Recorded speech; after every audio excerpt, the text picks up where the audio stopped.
Panorama Sardo, in collaborazione con Cofimer, il primo consorzio di garanzia collettiva Fidi a sostegno del terziario, in Sardegna. Con Remosa, l'energia green del futuro è di casa. Suentu, vini nuovi da terre antiche. Richiedi al tuo negoziante di fiducia i prodotti del mercato agroalimentare della Sardegna. CNA, l'associazione degli artigiani e delle imprese italiane. Grafiche Ghiani, l'esperienza di una vita, l'innovazione più avanzata. SE Trand, settore ecologia, dal 1979 al servizio dell'ambiente in Sardegna.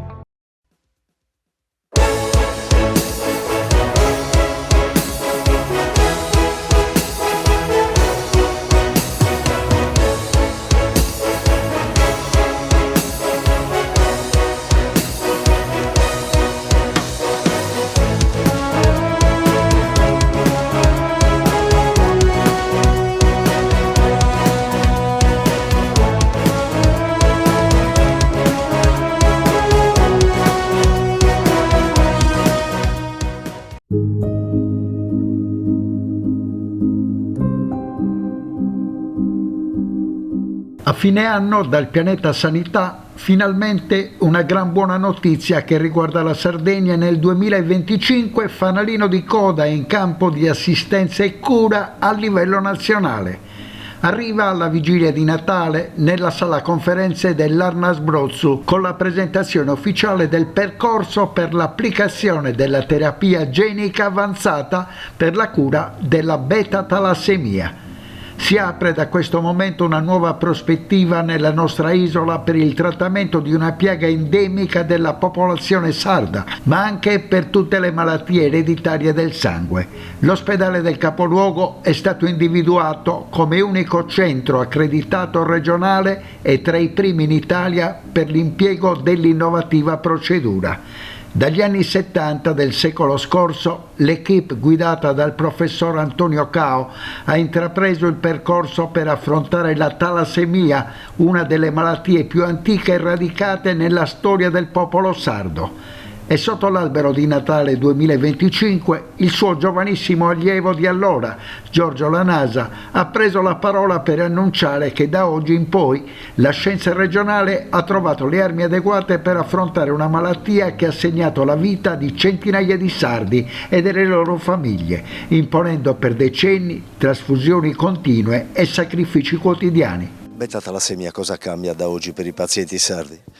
Il paziente finalmente adolescente fino ai 35 anni potrà essere trattato con la terapia genica e guarirà. Questa è veramente una grande sfida che è nata nel 1987 dai tempi di professor Cao, che aveva espresso questo desiderio: vorrei annunciare ai ragazzi e ai pazienti talassemici che vi è un'opportunità, cioè di guarire con la terapia genica. Quale sarà il ruolo dell'Arnas Brozzu? L'Arnas Brozzu è l'unico centro accreditato in Sardegna. È stata fatta una verifica sui requisiti strutturali, organizzativi, tecnologici. L'Arnas Brozzu possiede questi requisiti e grazie ai 3 ospedali, posso dire 3 perché dal 1° gennaio ci sarà anche l'ospedale microcitemico, ci sarà il coinvolgimento del centro trapianti di midollo osseo, del centro trasfusionale, del centro dei pazienti talassemici e daremo finalmente questa risposta al bisogno di salute. Professore, cosa significa per i pazienti sardi questo tipo di evoluzione clinico-terapeutica? È una situazione rivoluzionaria, perché significa poter accedere a una terapia prima di tutto sicura, con relativi bassi rischi, capace di garantire la guarigione definitiva e garantire a questi pazienti la trasfusione indipendenza. Quindi praticamente sono pazienti che non necessiteranno più di dover trasfondere periodicamente nell'arco della loro vita. Quindi è una davvero rivoluzione radicale. Cosa cambia? Come l'avete comunicato? In che maniera si attuerà questo tipo di terapia? Dunque cambia perché il sistema che viene utilizzato è un sistema veramente innovativo, prende il nome di gene editing, praticamente è la manipolazione dei geni della cellula staminale ematopoietica del paziente, che grazie a questo meccanismo molto particolare di forbici molecolari, per semplificare il tutto, rimuove un gene che blocca la produzione di emoglobina fetale, per cui il paziente talassemico anche in età adulta riprende a produrre emoglobina fetale, quindi può vivere tranquillamente, perché l'emoglobina fetale ci consente di vivere praticamente come se fosse un'emoglobina normale. Quanto sarebbe contento il professor Cao? Guardi, qua c'è una serie di scienziati sardi che hanno dedicato la vita, Antonio Cao per primo, penso a Renzo Galanello, penso a Licinio Contu, penso a Ugo Carcassi, cioè veramente è stata una schiera di ricercatori sardi che hanno dedicato la vita alla cura della talassemia. Se fossero qui oggi sono sicuro che si commuoverebbero. E da lassù staranno gioendo? Sicuramente sì, perché ripeto, noi siamo cresciuti con questi maestri e abbiamo visto come queste persone hanno dedicato la loro esistenza e la loro vita a risolvere questo problema, e ognuno di loro ha portato un contributo grande, perché la Sardegna è stato proprio un fulcro centro di studi per la cura della talassemia, che ricordiamoci che la talassemia è la malattia genetica più diffusa al mondo. Ecco, quali sono i numeri in Sardegna? In Sardegna ci sono più di 1000 pazienti ancora talassemici, quindi un numero molto cospicuo. La terapia adesso sarà aperta in un range di età fra i 12 e i 36 anni, poi sulla base dei risultati questa forbice si dovrebbe allargare e quindi garantire l'accesso anche a pazienti più avanti negli anni e anche più piccoli ovviamente, quindi ci sono tante possibilità, ma dobbiamo immaginarci che i pazienti nel mondo sono milioni e quindi un problema che probabilmente dovremo porci è la sostenibilità di poter portare queste cure a tutte le persone che hanno bisogno. Beh, intanto bisogna dire che la talassemia impatta centinaia di persone qua in Sardegna e le loro famiglie, quindi è importante dire che da oggi si cambia, ed è importante dire anche che ci sono centri di eccellenza. Questa è una cura che può essere presa in carico solo se c'è una competenza multidisciplinare, c'è un contesto di trattamento cellulare avanzato, quindi io sono molto contenta oggi di poter dire che questo centro di eccellenza è qua al Brozzu, e non varrà soltanto per la Sardegna, perché la talassemia non è un problema solo sardo, ma varrà anche per chi dal resto d'Italia vorrà venire a curarsi qua. Quindi la cosa importante secondo me è dire che c'è una svolta, dire che in questo momento un problema sostanziale che si gestiva solo col trapianto del midollo, con le trasfusioni a costo di un sacrificio di vita importantissimo, può essere gestito in maniera definitiva. Credo che sia veramente un cambio di passo importante. 1000 pazienti, 1000 famiglie, un contesto sociale sempre molto difficoltoso. Quanto sarà contento il professor Antonio Cao e gli altri clinici che hanno seguito questa patologia nel tempo? Io credo che bisogna riconoscere che le competenze sulla talassemia sono competenze che vengono da lontano, appunto dal lavoro e dal sacrificio del dottor Cao, dalle eccellenze che sono state costruite nel microcitemico e che non si devono disperdere. Credo che sia importante oggi parlare proprio di questo, non solo della terapia o di quello che si potrà fare, ma del mantenimento delle competenze e anche del riconoscere che l'eccellenza è anche di quest'isola. Quanto è importante per Alessandra Todde, assessore alla sanità, cogliere questo primo passo? È importante perché noi siamo abituati sempre a raccontare quello che va male, e invece per riprendere speranze, soprattutto per ridare speranze ai nostri cittadini, bisogna parlare anche delle cose che vanno bene, non dimenticandosi dei tantissimi problemi che ci sono. Prima di qua stavo facendo i conti col Copu Web, delle agende che non funzionavano, però bisogna veramente raccontare anche delle cose positive, e questa è una storia di eccellenza.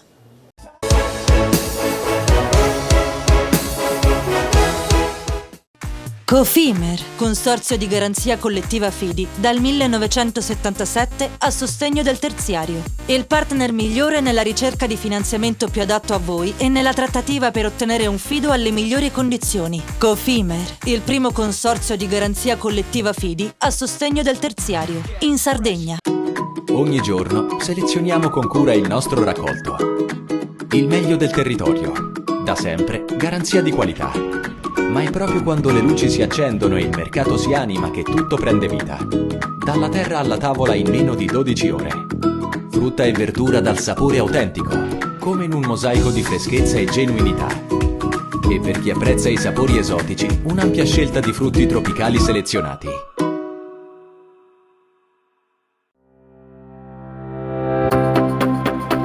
Remosa, in attività in Sardegna dal 1955.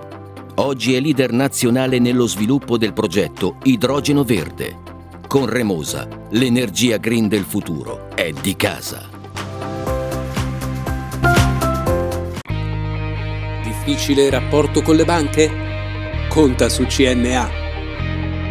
CNA, l'associazione degli artigiani e delle imprese italiane.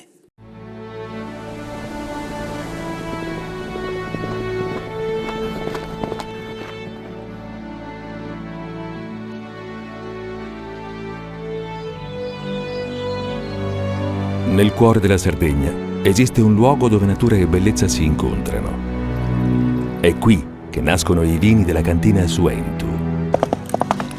Suentu, vini nuovi da terre antiche.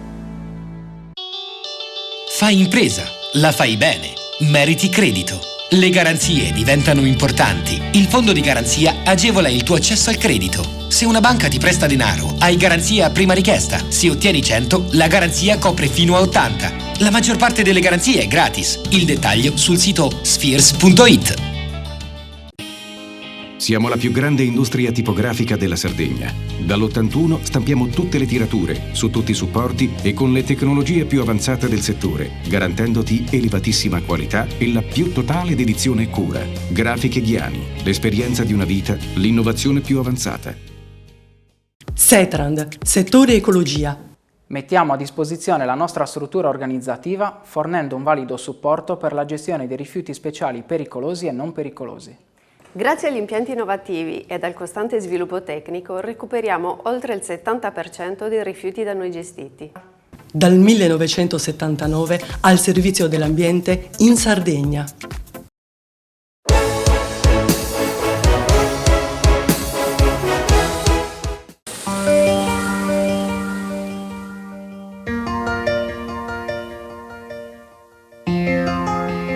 Love of my soul.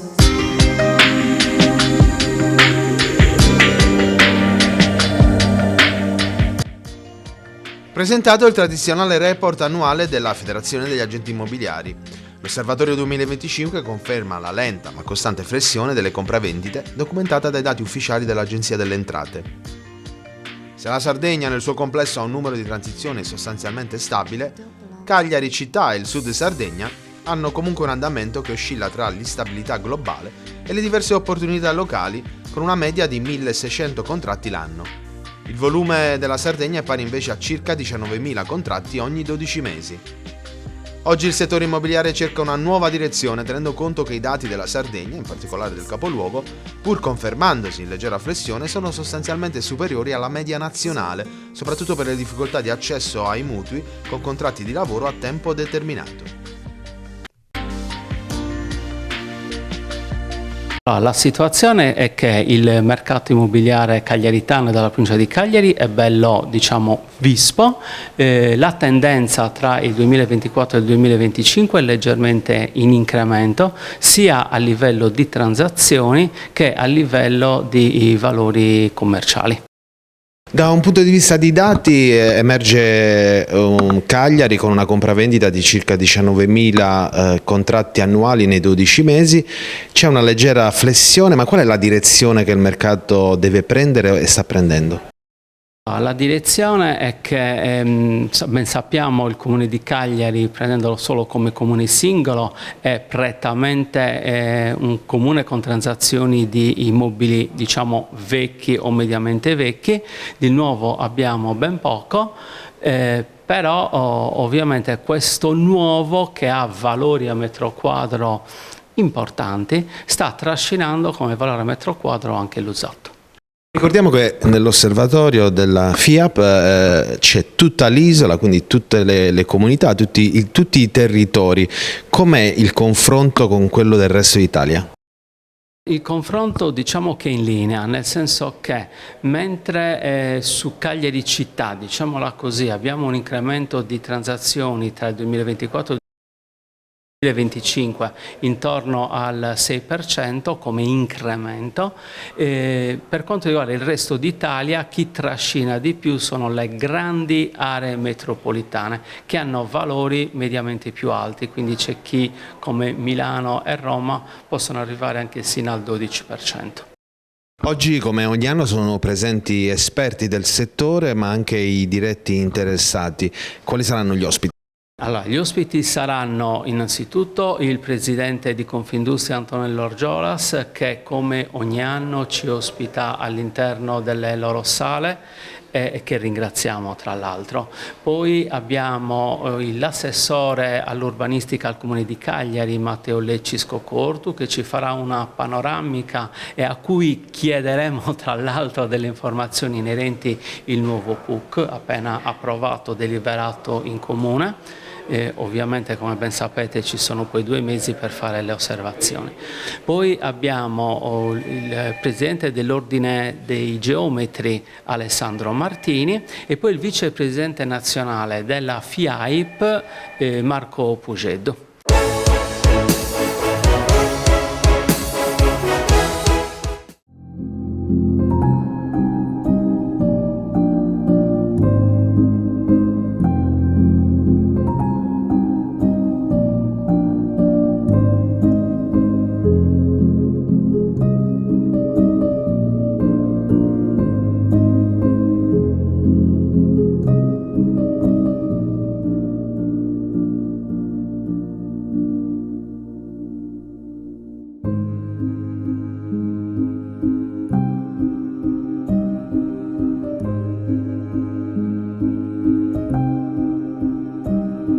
Dopo 2 settimane di cammino tra siti minerari, vigneti, antichi villaggi e scenari naturali spettacolari, si è conclusa l'edizione 2025 di Passi di Gusto, il progetto che unisce identità, cucina e natura lungo il cammino minerario di Santa Barbara.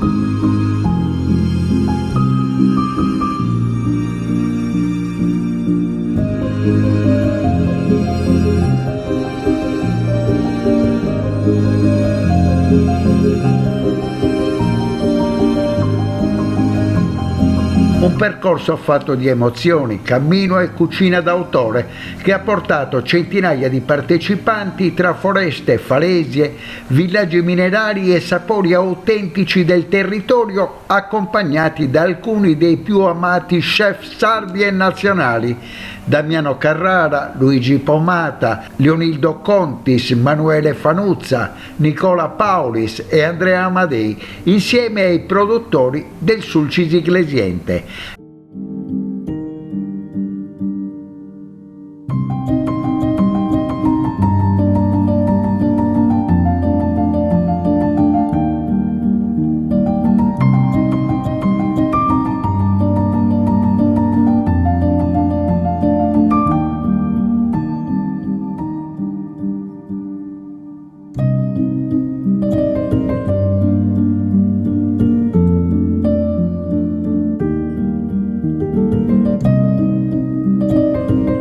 La quarta tappa, da Subortu de Sudrigu alla Pineta di Candiani nel territorio di Sant'Anna Resi, ha attraversato uno degli scenari più iconici del sud-ovest della Sardegna: le dune costiere, gli stagni, il mare limpido e le aree umide popolate dalla fauna locale. Qui i partecipanti hanno affrontato un viaggio sensoriale tra natura mediterranea e gusto, grazie a masterclass condotte da Andrea Amadei e allo show cooking di Nicola Paulis.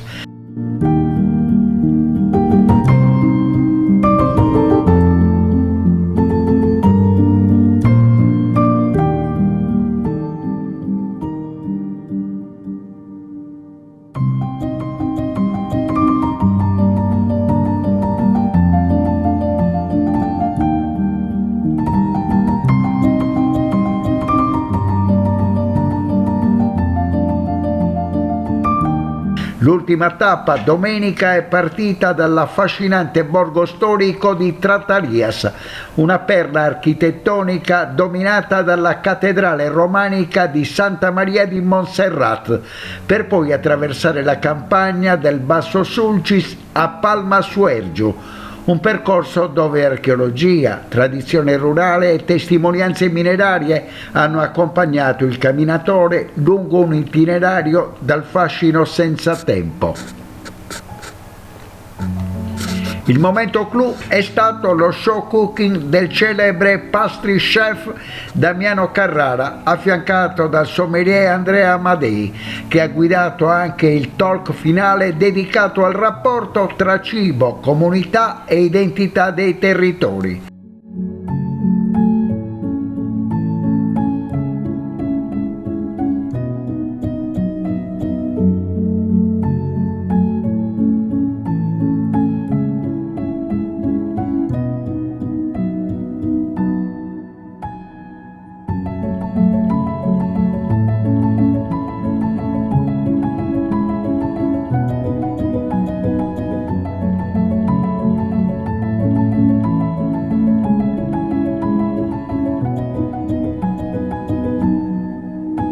Passi di Gusto nasce dal desiderio di mostrare la Sardegna nella sua essenza più vera, dove paesaggi, comunità e tradizioni si intrecciano da generazioni, ha sottolineato Mauro Sai, primo cittadino di Iglesias e presidente della Fondazione Cammino Minerario di Santa Barbara.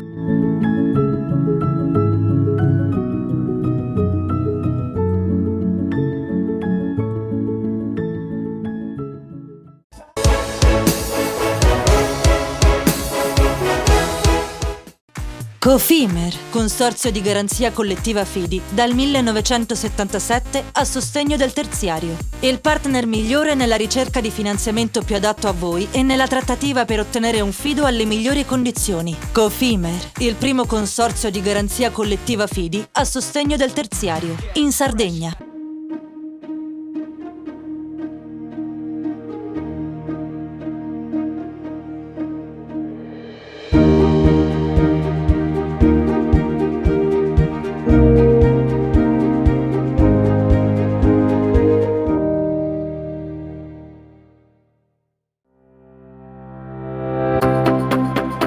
Remosa, in attività in Sardegna dal 1955. Oggi è leader nazionale nello sviluppo del progetto Idrogeno Verde. Con Remosa, l'energia green del futuro è di casa. Fai impresa, la fai bene, meriti credito. Non c'è solo il credito bancario. Con i mini bond e le cambiali finanziarie coperti dal fondo di garanzia, i tuoi progetti trovano nuovi investitori che credono in te. Contatta Spheres. Ogni giorno selezioniamo con cura il nostro raccolto. Il meglio del territorio. Da sempre garanzia di qualità. Ma è proprio quando le luci si accendono e il mercato si anima che tutto prende vita. Dalla terra alla tavola in meno di 12 ore. Frutta e verdura dal sapore autentico, come in un mosaico di freschezza e genuinità. E per chi apprezza i sapori esotici, un'ampia scelta di frutti tropicali selezionati.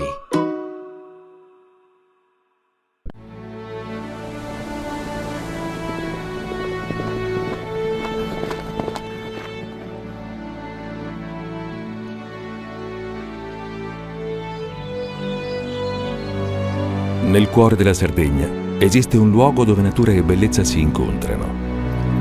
È qui che nascono i vini della cantina Suentu. Suentu, vini nuovi da terre antiche. Meno scartoffie e più efficienza? Conta su CNA. CNA, l'associazione degli artigiani e delle imprese italiane. Setrand, settore ecologia. Siamo in grado di attivare il servizio di pronto intervento ecologico in caso di emergenza e con potenziale contaminazione delle matrici ambientali. Forti delle nostre competenze e dei nostri mezzi, realizziamo bonifiche di siti inquinati anche da amianto. Dal 1979 al servizio dell'ambiente in Sardegna.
Comunque, nonostante tutto, la nostra vita di Casteldaius era sempre la stessa.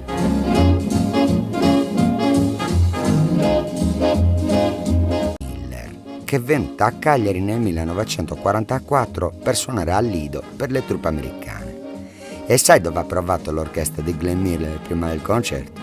Sulla terrazza di casa Pes. Meraviglioso.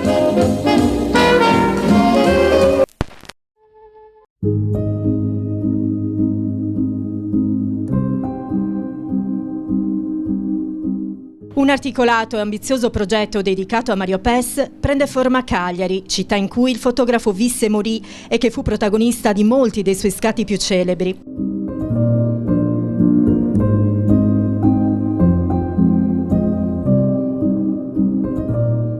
Mario Pes in Progress è pensato come una sequenza di momenti editoriali, filmici ed espositivi, capaci di tessere una narrazione ampia e stratificata, volta a restituire una comprensione profonda e puntuale di uno dei più straordinari interpreti della fotografia sarda del Novecento. Al centro del progetto si colloca la narrazione visiva della Sardegna della prima metà del XX secolo e in particolare degli anni del Ventennio, osservata attraverso uno sguardo che intreccia fenomeni antropologici, sociali ed eventi storici. Mario Pes, la modernità tra tradizione e utopia alla presenza degli autori Maria Luisa Di Felice, Sivicocco e Enrico Pinna, ha restituito l'immagine di un volume che attraverso un lungo e rigoroso lavoro di ricerca ricostruisce un corpus iconografico finalmente ricomposto e attribuito, rivelando l'ampiezza e la profondità dello sguardo di Pes.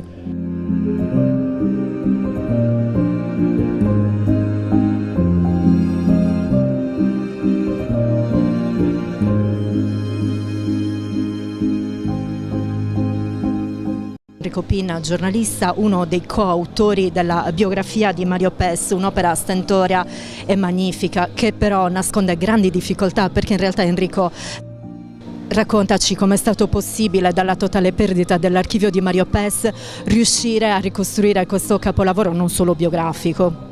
Ma tutto è iniziato tanti anni fa, parliamo del 2011-2012, scrivevo un libro sulle saline Conti Vecchi e lì sono incapato in un album con delle foto di Pes. A questo punto ho cercato di capire meglio la storia del fotografo, perché le foto erano meravigliose. La difficoltà appunto è stata trovare le immagini perché l'archivio è stato completamente perduto. Però Pes, oltre che qualche archivietto di famiglia, aveva lavorato per grandi opere, quindi c'è stata una ricerca non sempre facile delle immagini dei lavori negli archivi pubblici, università, archivi di Stato, via dicendo, ma questo non è stato sufficiente perché era una cosa molto localizzata, solamente i lavori, mentre Pes aveva lavorato in antropologia, aveva girato i paesi della Sardegna per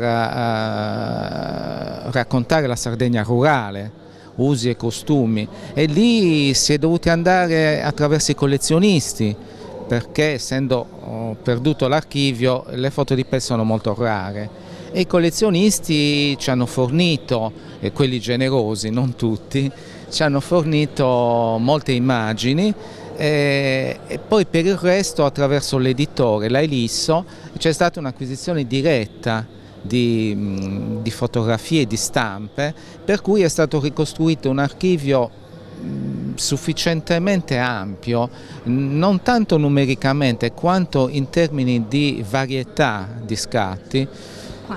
Quanto tempo per ricostruire questo patrimonio? Almeno 6 o 7 anni, sì.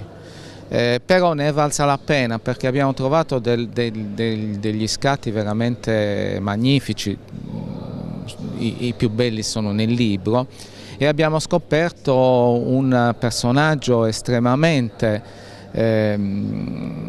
interessante. Lui era un socialista ferroviere, era un capostazione che fu licenziato durante l'epurazione dei ferrovieri perché non aveva aderito alla richiesta di prendere la tessera del fascio e del sindacato fascista. Fu licenziato e insieme al fratello si mise a fare il fotografo, diventando uno dei fotografi, anzi forse il fotografo principe delle bonifiche dei lavori che in quel periodo venivano fatti, anche finanziati dalla legge del miliardo. E paradossalmente lui, socialista e antifascista, ha fotografato le opere del fascismo, del regime, sempre però tenendosi, voglio dire, lontano dalla propaganda. Se noi guardiamo i suoi scatti sono molto asciutti, a differenza di altri che aderivano molto più volentieri alle richieste del regime, dell'Istituto Luce. Enrico, lei si è occupato della parte biografica, si diceva, in che interstizio la questione sarda diventa questione meridionale in generale?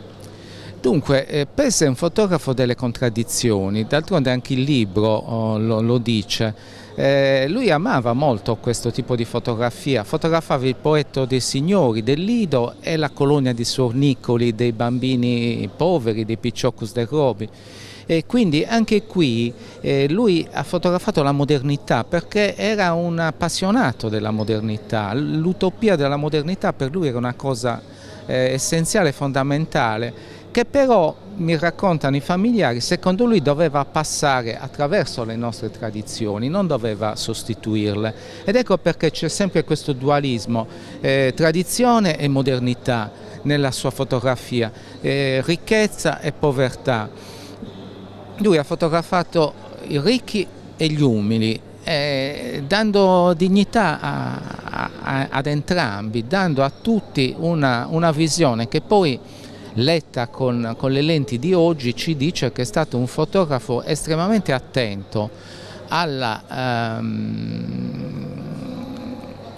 situazione sociale che lui ha incontrato, un fotografo nato alla fine dell'Ottocento, ha incontrato dagli anni 20 agli anni 50, 60, quando poi ha smesso l'attività. E questa è la cosa interessante, ed è questo che è stato sottolineato nel volume.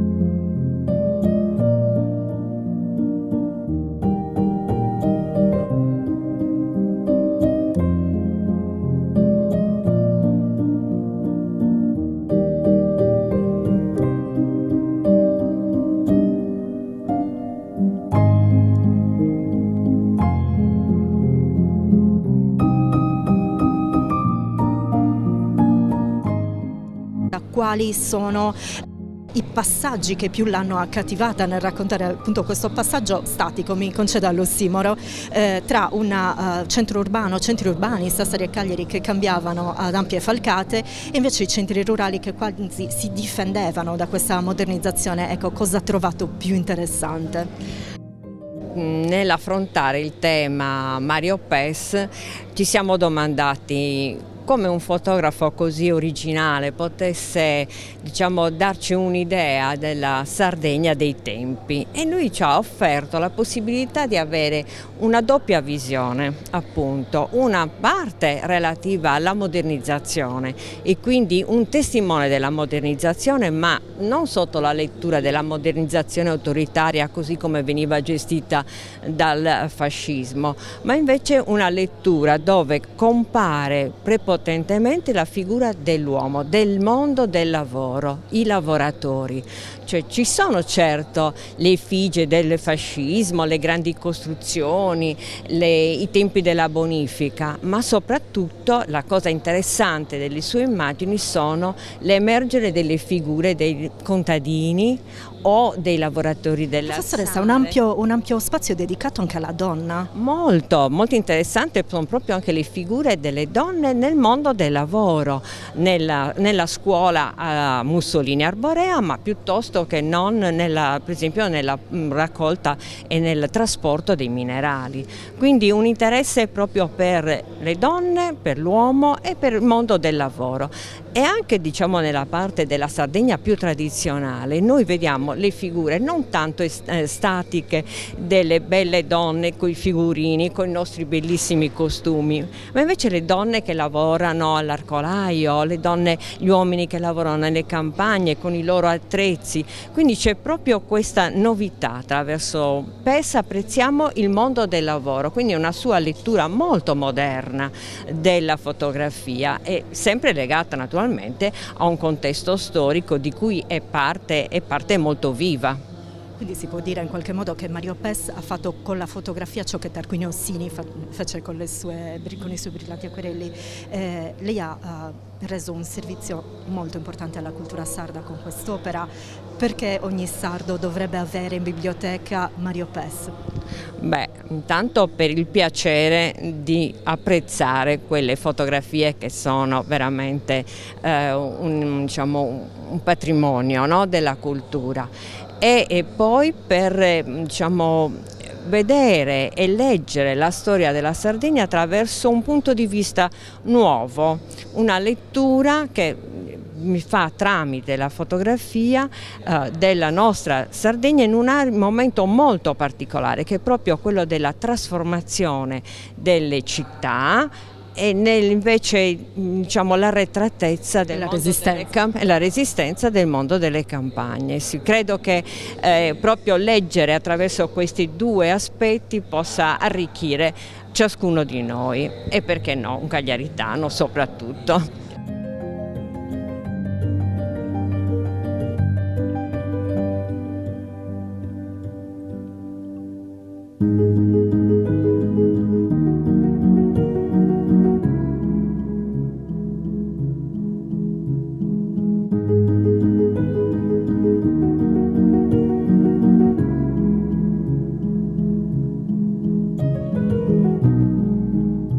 In che passaggio l'ha conquistata Mario Pes in questo racconto di transizione culturale, urbana, sociale, economica della società sarda?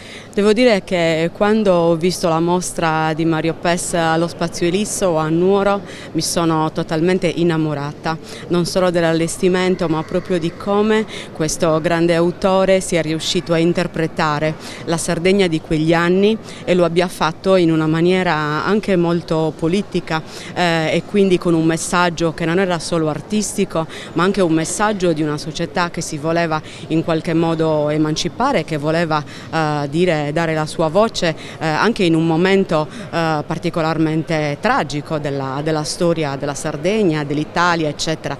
Quelle immagini che sono immagini quotidiane, che sono immagini della nostra terra, secondo me catturano veramente l'attenzione delle persone e ci fanno capire da dove veniamo e tutto quello che abbiamo attraversato per arrivare fino a qua. E sono davvero contenta che oggi Mario Pes sbarchi anche a Cagliari e credo che sia solo una delle tappe che noi dobbiamo avere qui in Sardegna, perché la mia idea è di portare Mario Pes e le sue immagini anche in altri luoghi della Sardegna e mi viene in mente assolutamente per esempio Carbonia, la miniera di Serbariu, il Sulcis che lui ha ritratto con grande maestria.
Il maestro pizzaiolo Luca Adoro, noto per la sua pizza contemporanea e l'attenzione delle materie prime di qualità, ha partecipato come ospite d'onore a Cagliari all'evento Pizza d'autore, conosciuto per il suo lavoro di ambasciatore del gusto e per l'approccio che coniuga tradizione e creatività nei lievitati. Ha portato la sua esperienza e passione condividendo con il pubblico tecniche e creazioni uniche nel suggestivo contesto culinario sul mare del Golfo di Cagliari. Un incontro che si inserisce nel solco della cultura gastronomica italiana, oggi al centro del patrimonio culturale e immateriale dell'UNESCO, come espressione di identità, territorio e convivialità. Un'occasione di confronto e racconto che ha celebrato non solo la pizza, ma il linguaggio universale e simbolo di eccellenza del Made in Italy, in una fusion di sapori tra la Sardegna e la Campania. È in Sardegna con noi per portare avanti uno dei nostri progetti più ambiziosi che si concluderà nel 2025 con altri eventi importanti. Sarà l'inizio di una serie di situazioni che porteremo avanti nel nostro locale per far sì che il 2026 non sia solo la banale interpretazione della cucina sarda, ma l'esaltazione porterà all'ennesima potenza il sapore dell'isola, con i prodotti della nostra terra, fino ad esaltarli anche portando maestranze dall'oltre isola per fare una fusion con le loro professionalità e i nostri prodotti. Adoro porterà questa sera nel nostro locale tradizione, gusto e soprattutto storia, perché la storia della pizza italiana è riconosciuta in tutto il mondo, in Sardegna potrà dare ancora di più. Grazie per essere stati qui, ai nostri ospiti, sperando che possano apprezzare non solo la novità, ma anche una tradizione che è centenaria. Buonasera Valerio, nei percorsi di Panorama Sardo è anche la settimana che festeggia il gusto dell'Italia, che diventa patrimonio di UNESCO, e a Cagliari, in un noto locale, è arrivato Luca Adoro. Possiamo dire il maestro, il gusto della pizza partenopea, direttamente da Caserta, un ambasciatore del gusto. Luca, la tua prima volta in Sardegna, cosa ci proporrai? Salve a tutti, la cosa che dico sempre, mai dimenticarsi da dove si deriva, no? Quindi la cucina italiana diventa patrimonio dell'UNESCO e non si poteva fare meglio festeggiarlo qui, in questa città meravigliosa che mi hanno accolto a braccia aperte, e quindi qui a Sea Flower di Cagliari, sul mare. Ho appena visto i delfini e quindi mi sono anche emozionato, perché ero da bambino che vedevo quando facevo che cucire a casa con la mia famiglia, e niente, abbiamo portato la Campania Felix, terra di lavoro, Caserta, qui in Sardegna. E quindi la cosa più importante, oggi possiamo provare delle delizie un po' nascoste, quella roba che mangiavamo da bambini e che si è un po' dimenticato, perché tanti di noi siamo andati molto in evoluzione, però qualcuno ha dimenticato qualche gesto antico. Ci siamo rincontrati un'altra volta dopo tanti anni, e meglio di questo, guarda, mi emoziona a dirtelo. L'emozione che arriva da lontano, la Campania e la Sardegna simili anche nel mare, che è una distanza anche breve di mare. Ti chiedo, approfittando della tua presenza, no? La Sardegna è Sandalino, l'impronta. Sì. Tu porti avanti una mission che è l'impronta del gusto, ma quanto è importante, soprattutto nei giovani, veicolare il prodotto a chilometro zero, il prodotto genuino, e allontanarsi un po' da quello che è il food anche commerciale? Diciamo che io ho Impronta d'Oro, la mia mano. Impronta d'Oro nasce soprattutto con un viaggio che ho fatto in Colombia, e ho conosciuto mia moglie, ho sposato una colombiana, quindi il mio menù, io dico sempre, il mio menù è un binario a lungo termine che racconta un po' tutte le soste. La nuova generazione sta andando molto veloce, sono bravi perché studiano tanto, vogliono mettersi in gioco, vogliono fare qualcosa anche loro e rimanere una traccia. quello che abbiamo fatto noi, sto facendo ancora, non lo dimentichiamo, però la nuova generazione sta all'avanguardia, vogliono essere informati e vogliono diventare soprattutto anche loro imprenditori, si vogliono mettere in gioco, perché abbiamo tanto da raccontare, abbiamo una zona fertile, la Sardegna, io dico abbiamo fatto questo connubio perfetto perché c'è storia, c'è cultura, quindi il cibo, la cultura cammina a pari metri. Prima di lasciarti ai lavori di questa serata qui in questo noto locale, ti chiedo, la pizza è sempre un po' croce e delizia, no? Noi abbiamo sentito parlare negli anni della famosa pizza all'ananas, la pizza rigenerata, la pizza gourmet, ma in realtà quando si pensa, come dici tu, alle tradizioni, ai nonni, è un po' tutto più facile?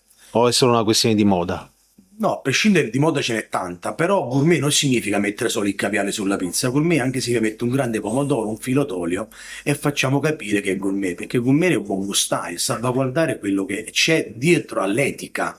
Noi lavoriamo molto sull'etica della pizza perché secondo me abbiamo tanto da raccontare sull'etica, perché l'evoluzione ci vuole. Lo dicono tutti, senza evoluzione non c'è tradizione, o viceversa, senza tradizione non c'è evoluzione. Quindi meglio di questo non si può raccontare. Esprimere, soprattutto sulla pizza, io dico sempre l'effetto wow, il cliente è quello che vince, noi possiamo fare quello che vogliamo, ma il consumatore finale è quello che ci dice wow. E non te lo so raccontare più adesso. Ho fatto questo antipasto che racconta un po' il lato mio sudamericano, no? Andiamo in Centro America, siamo in Brasile perché ho lavorato attraverso le navi, quindi portiamo la Colombia, un po' questo binario a lungo termine che dico sempre io, che poi ogni sosta c'è un racconto. E poi c'è la Terra Felix, Caserta, portata qua. Abbiamo l'antipasto con la picagna, una crema di parmigiano reggiano, e poi ci andiamo a mettere un rosmarino con un sale di Malaga fatto aromatizzato al rosmarino, quindi con olio extravergine delle colline caiatine, presidio Slow Food, che io amo molto questo presidio. E poi abbiamo l'81047, Macerata Campania, io fare questo ruoto della nonna Maria qui in Sardegna, 81047 fatto con un pomodoro leggermente scottato in padella del Pinot, giallo e rosso, una lice di menaica, presidio Slow Food, e poi un'oliva gaiazzana, un aglio di nubbio, sopra questa pizza bella croccante che ricorda un po' il passato, quando avanzava un po' di pane a casa si faceva poi con le rimanenze, si faceva la pizza nel ruoto di ramen.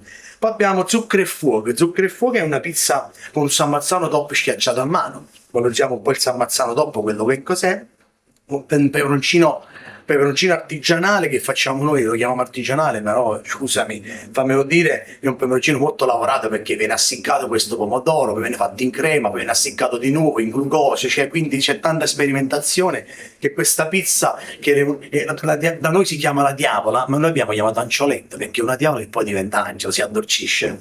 Quindi ho questa salamella artigianale e poi abbiamo la carmenella, non poteva mancare.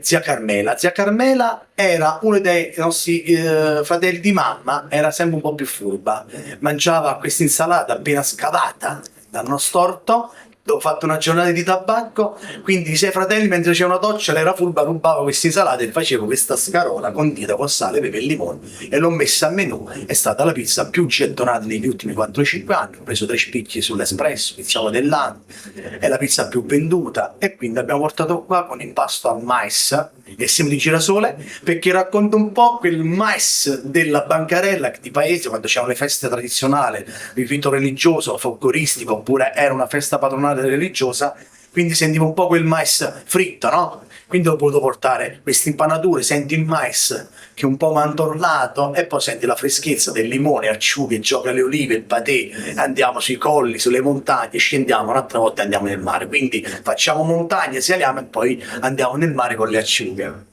E poi abbiamo Costa Costa. Costa Costa è una pizza molto bella perché parla un po' l'identità della Sardegna, e però c'è il tocco sempre nostro, giustamente, e parla della pizza a base bianco fior di latte, misticanza selvaggia leggermente bagnata umida, un tartare di tonno che appena abbattuto, poi messo sul banco, tagliato, fatto un po' di lime, sale grosso di Malai con un po' di pepe shuan aromatizzato e affumicato agli agrumi. E poi andiamo sulle degustazioni dei dolci. Un dolce che dava sempre fastidio, il frutto dava fastidio quando giocavamo a calci nella parrocchia, perché avevamo queste piante di cachi. Quindi che succedeva? Noi eravamo bambini, giocavamo e non ce ne accorgevamo, ci sporcavamo, perché questi cachi che cadevano a terra maturi ci sporcavamo mentre giocavamo a pallone. Quindi diventava, oggi e ieri, un dolce si chiamava lode, no? Che ho chiamato, però all'epoca era una lode, dicevamo, no? Lode e lode. Quindi è un dolce molto prestigioso, con una lima infornata in polvere. Abbiamo un crumbler di un biscotto sotto che facciamo noi a grani diversi, e una mousse, una ricotta a sabbietta che abbiamo leggermente aromatizzata con un zucchero di canna vero, e l'abbiamo portato qua. Abbiamo fatto questo connubio sarda e caserta. E allora grazie a Luca Doro, grazie alla brigata del noto locale di Cagliari. Non ci resta che vedere la sala, il gusto, e soprattutto approfittiamo anche della tua presenza per ricordare che la cucina italiana, tutta la cucina italiana, niente escluso, parafrasando anche un piatto tipico campano come possono essere i malloreddos qui in Sardegna con la salsiccia o il maialetto, anche a insalata di rinforzo diventa patrimonio dell'umanità. Questo è fondamentale, e lo spirito è quello di mangiare sano, di gusto italiano 100%. Grazie a Luca Doro, grazie alla brigata e a tutto lo staff. Immagini alla regia. Contadoro. Di quello che dico sempre: mangiare bene, salutare fa bene, raccontare un territorio fa ancora più bene, e quando c'è una fusione da due città che si incontra è ancora più bello.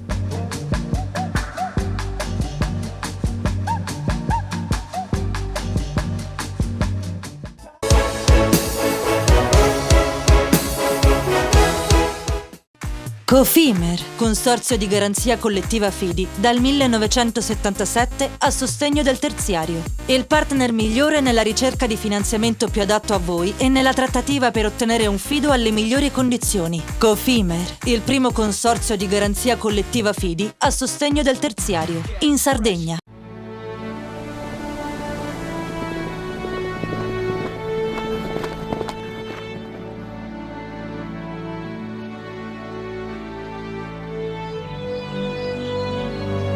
Nel cuore della Sardegna esiste un luogo dove natura e bellezza si incontrano. È qui che nascono i vini della cantina Suentu. Suentu, vini nuovi da terre antiche. CNA, l'Associazione degli Artigiani e delle Imprese Italiane. Remosa, in attività in Sardegna dal 1955. Oggi è leader nazionale nello sviluppo del progetto Idrogeno Verde. Con Remosa, l'energia green del futuro è di casa.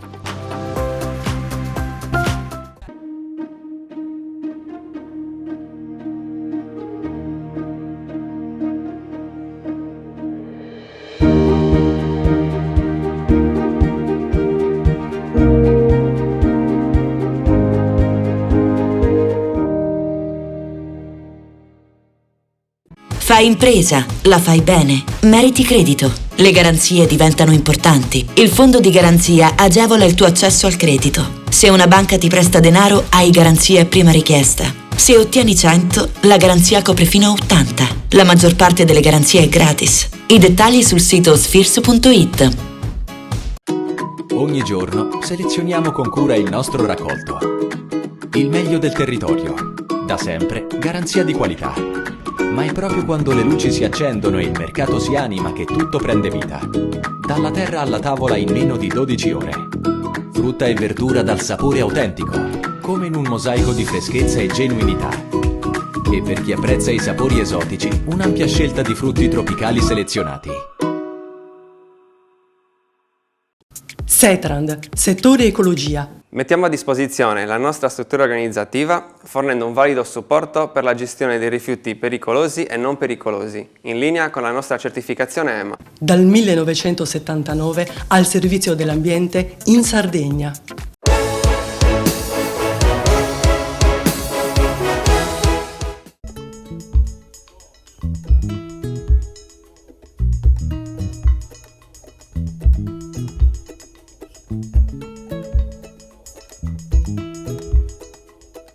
Dai dati del primo semestre 2025, gli ultimi ufficiali oggi disponibili, piovono brutte notizie in chiusura d'anno per l'export manifatturiero della Sardegna.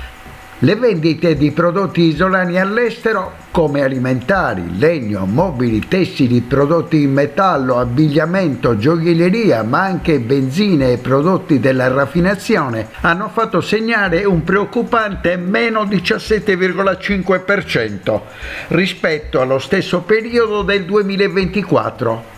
Condizione che pone la nostra regione all'ultimo posto della classifica nazionale aperta dalla Toscana con più 12,4%, Abruzzo con più 10,2% contro il 2% nazionale. Da sottolineare che questi trend sono condizionati positivamente dalle vendite di prodotti farmaceutici. Per l'isola l'andamento non cambia se si prendono in considerazione le esportazioni delle micro, piccole e medie imprese. Il dossier infatti segnala un meno 29,8% delle vendite sarde, sempre rispetto al 2024, in una classifica aperta dal Lazio più 7,8% e l'Umbria più 6,8% contro la media nazionale di meno 1,2%. I dati arrivano dall'analisi realizzata dall'Ufficio Studi di Confartigianato Imprese Sardegna su fonte Istat del primo semestre 2025 sulle vendite dei nostri prodotti all'estero. Nei vari settori si segnalano solo 2 numeri positivi: per la moda sarda, che fa segnare più 0,8% contro una media nazionale del meno 3,8%. Questa classifica è aperta da più 8,4% dell'Umbria e chiusa dal meno 44,9% del Molise.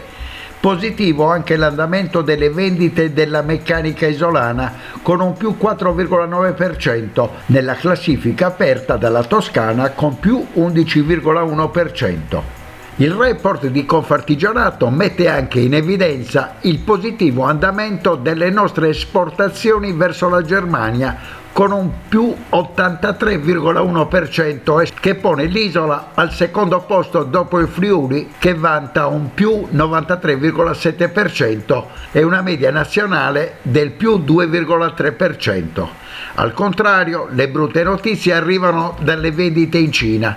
Le esportazioni manifatturiere verso l'estremo oriente segnano un meno 58,3%, con l'isola che si piazza all'ultimo posto in una classifica che vede l'Italia in frenata del 14%. L'andamento dell'export manifatturiero della Sardegna nel primo semestre dell'anno evidenzia una fase di forte rallentamento che merita attenzione, ha commentato Giacomo Meloni, presidente di Confartigianato Imprese Sardegna. La nostra regione mostra infatti una dinamica meno brillante rispetto al resto del paese, segnalandosi come una delle realtà più penalizzate nella competizione internazionale. Una tendenza che preoccupa, aggiunge Meloni, soprattutto perché coinvolge non solo i grandi comparti produttivi, ma anche le micro, piccole e medie imprese, tradizionalmente il cuore dell'economia sarda, che fatica a mantenere posizioni sui mercati esteri. I numeri ci dicono che sono 633 le imprese sarde impegnate nell'attività di export, che classificano la nostra regione al quartultimo posto a livello nazionale. Secondo i vertici di Confartigianato Imprese Sardegna, un valido strumento nel percorso verso l'internazionalizzazione potrebbe essere la figura del Digital Temporary Export Manager, che consente di non caricare costi strutturali sulle piccole e medie imprese e può rappresentare un'interfaccia formativa per risorse interne all'azienda. Per il presidente Meloni potrebbe essere importante consentire alle piccole e medie imprese di camminare sulle proprie gambe, anche al fine di poter approfittare delle occasioni offerte dall'incremento del commercio digitale. Sarà perciò necessario incentivare l'utilizzo di questo strumento ed estenderlo anche alle ditte individuali e società di persone.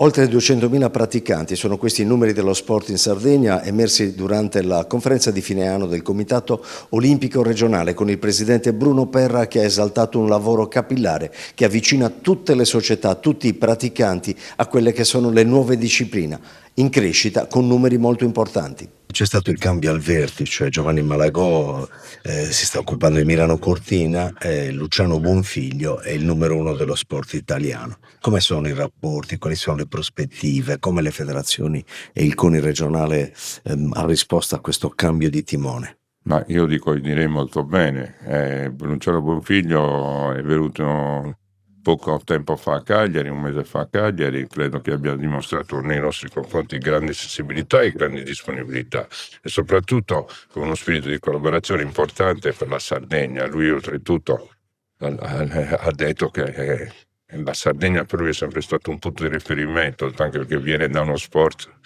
come il canottaggio, che è uno sport che mediamente dove il mare e i laghi sono importanti e dove noi abbiamo una grande tradizione, però credo che i rapporti siano ottimi, possono solo migliorarci e soprattutto possono aiutare a crescere lo sport in Sardegna, ma anche col presidente Malagò i rapporti erano ottimi. Adesso questo cambio secondo me non creerà nessun problema, ma continueremo sulla continuità come è già successo nei 4 anni precedenti.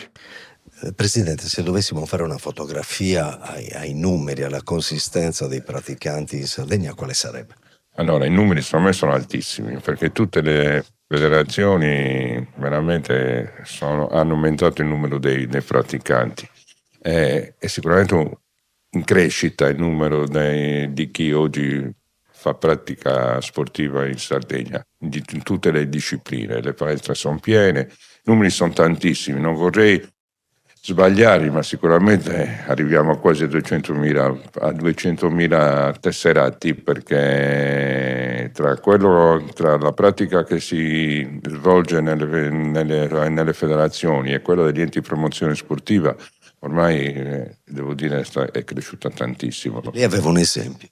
Ma l'esempio sicuramente il calcio. Sappiamo tutti che è lo sport più praticato, però negli anni è cresciuto molto il tennis, insieme al tennis anche il padel, è cresciuta l'atletica leggera, è cresciuta la pallavolo e tutte le altre discipline, il nuoto, però diciamo l'esempio più che mi viene più eclatante è per esempio l'arrampicata sportiva. Considerate che fino a pochi anni fa loro a livello nazionale avevano 30.000 tesserati, oggi ne hanno 100.000. E in Sardegna abbiamo tutte le palestre che obiettivamente che hanno problemi per poter praticare questa disciplina ai ragazzi. Piace tantissimo, c'è un grande sviluppo, stanno crescendo dei ragazzi giovani e stanno ottenendo anche dei risultati importanti anche a livello nazionale. Questo è un piccolo esempio, ma ci sono anche tutte le, ci sono le discipline, come io ti dico, gli arti marziali, ormai anche lì è stata veramente un'evoluzione pazzesca, le palestre hanno difficoltà perché i numeri sono cresciuti tantissimo, quindi un sacco di ragazzi, faccio l'esempio del taekwondo, il kickboxing, muay thai, ma ce ne sono tante, tutte, judo, lotta, karate, le palestre obiettivamente stanno veramente lavorando molto bene, le federazioni molto bene, ma ripeto, tutte le discipline sono cresciute.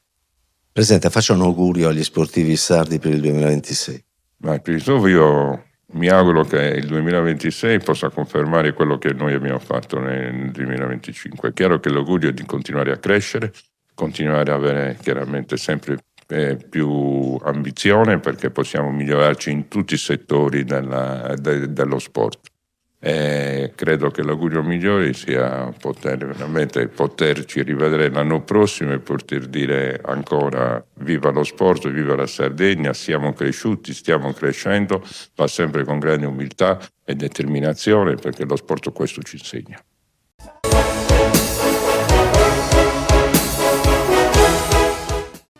Cofimer, consorzio di garanzia collettiva Fidi, dal 1977 a sostegno del terziario. Il partner migliore nella ricerca di finanziamento più adatto a voi e nella trattativa per ottenere un fido alle migliori condizioni. Cofimer, il primo consorzio di garanzia collettiva Fidi a sostegno del terziario, in Sardegna.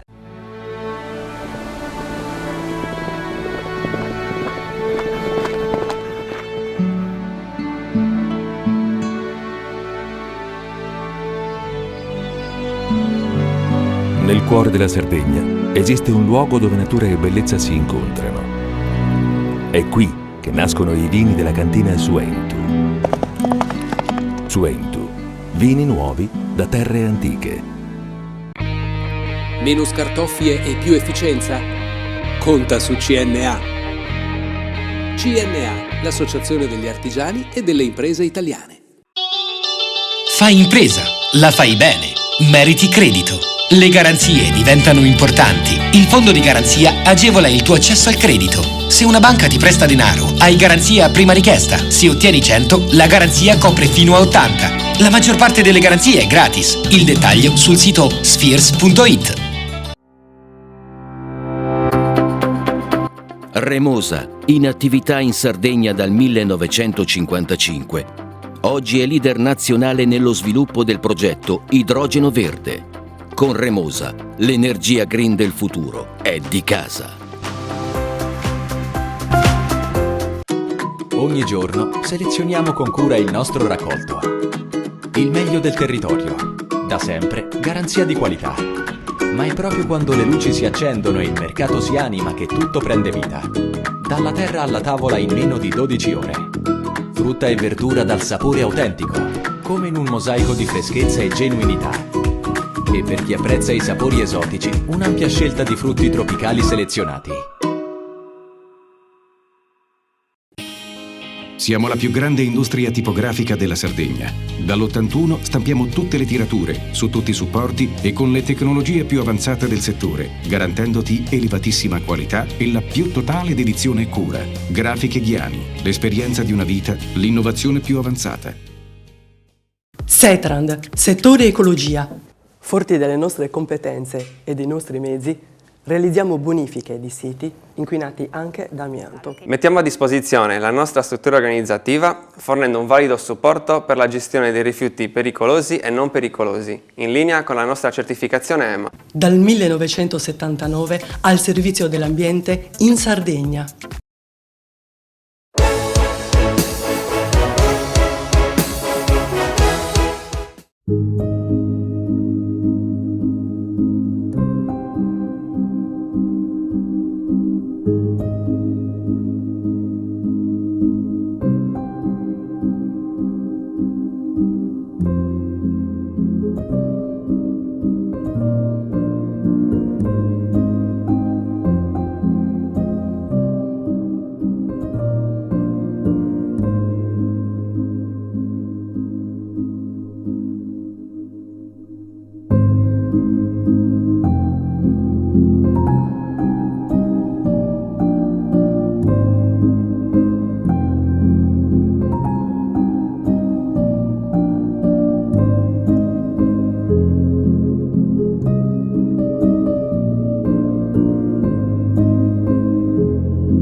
In chiusura d'anno Panorama Sardo ha raggiunto Oliena, dove è possibile ammirare un complesso di opere realizzate nell'arco di quasi 40 anni da Liliana Cano, pittrice nata a Gorizia da genitori sardi il 18 ottobre del 1924, ma sarda di adozione, dove è scomparsa a Sassari il 2 settembre del 2021.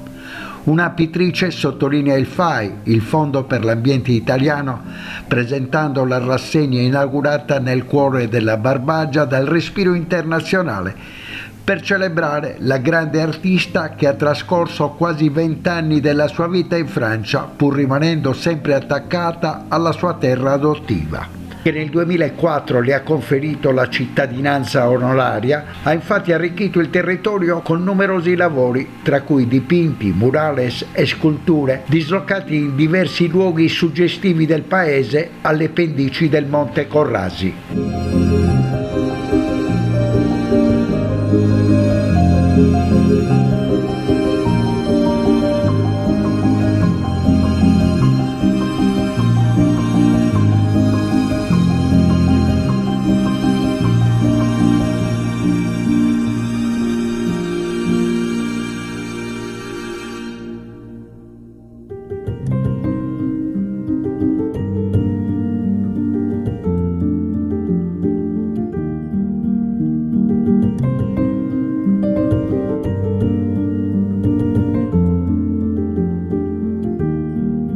In occasione delle celebrazioni per il centenario della nascita, il Comune di Oliena, in collaborazione con l'Archivio Liliana Cano, ha dato vita al museo diffuso a lei dedicato per consentire ai visitatori di scoprire in modo strutturato alcune delle sue opere più rappresentative attraverso un itinerario che abbraccia non solo la vita artistica dell'autrice, ma anche la storia e l'identità del borgo.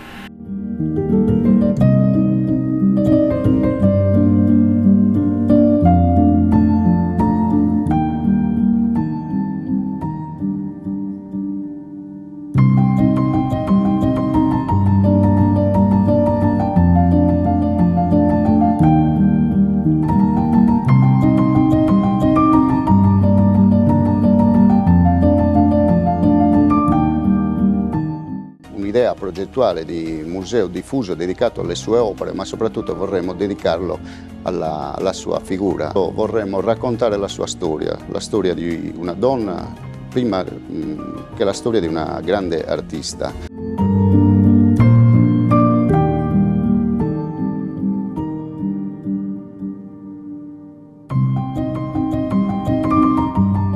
Si parte da piazza Via Carrera de Palatos per contemplare la processione dipinta nel 2006, una grande opera che cattura l'intensità della celebrazione religiosa in onore di San Lussorio. Seconda tappa in via Santa Croce per una giornata di sole, realizzata nel 1996, un murale dai colori brillanti che esprime la gioia di una giornata festosa.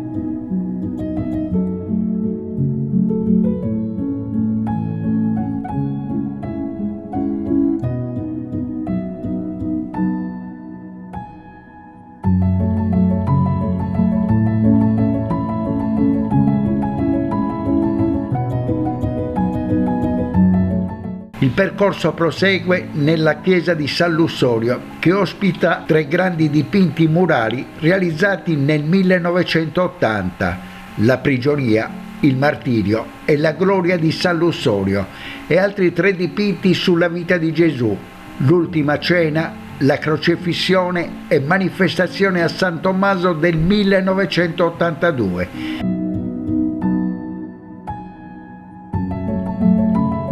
Il viaggio continua al Palazzo Comunale con la festa di San Giovanni del 2016, un'opera imponente che trasmette l'intensa partecipazione della comunità alla festa tradizionale.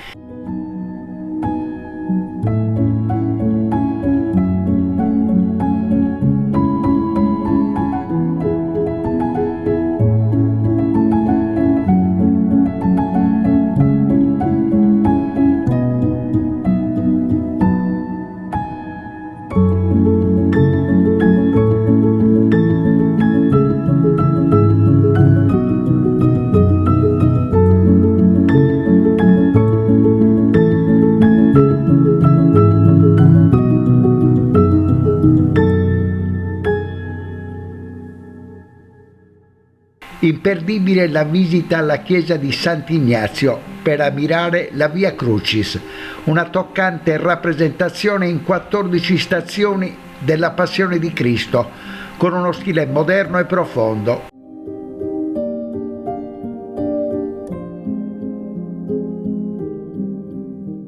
un nuovo appuntamento nella piazza San Francesco per il monumento alla donna del 1985, un tributo alla figura femminile e al suo ruolo centrale nella società barbaricina.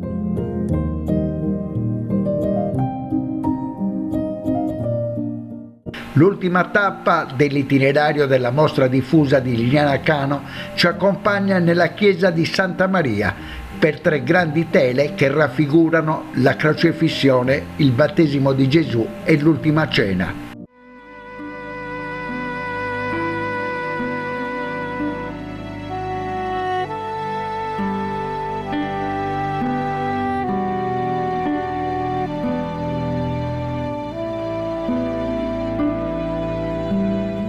Per chi vuole saperne di più, ricordiamo che l'Accademia di Belle Arti Mario Sironi in novembre ha presentato il libro di Davide Mariani, Liliana Cano, Abitare lo spazio, opere pubbliche in Sardegna, pubblicato da Ilisso Edizioni Poliedro. Mariani, professore di storia dell'arte contemporanea e museologia nella stessa accademia, ha lavorato su un progetto di ricerca finanziato all'interno dell'ecosistema dell'innovazione, progetto PNRR EINS, Ecosystem of Innovation for Next Generation Sardinia. Il lavoro ha combinato analisi scientifica, indagine, iconografia e restituzione culturale, con l'obiettivo di promuovere nuovi itinerari tematici di valorizzazione territoriale e per stimolare una riflessione condivisa sul valore del patrimonio artistico come bene comune da conoscere, tutelare e tramandare.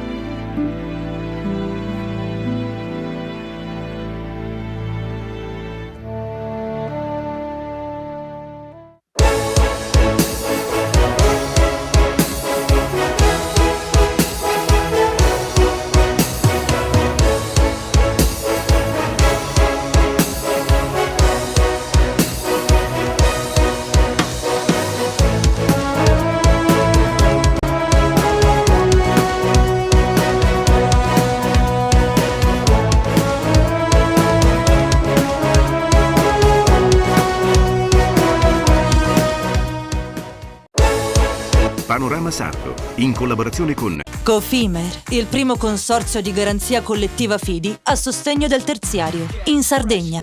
Suentu, vini nuovi da terre antiche. Richiedi al tuo negoziante di fiducia i prodotti del mercato agroalimentare della Sardegna.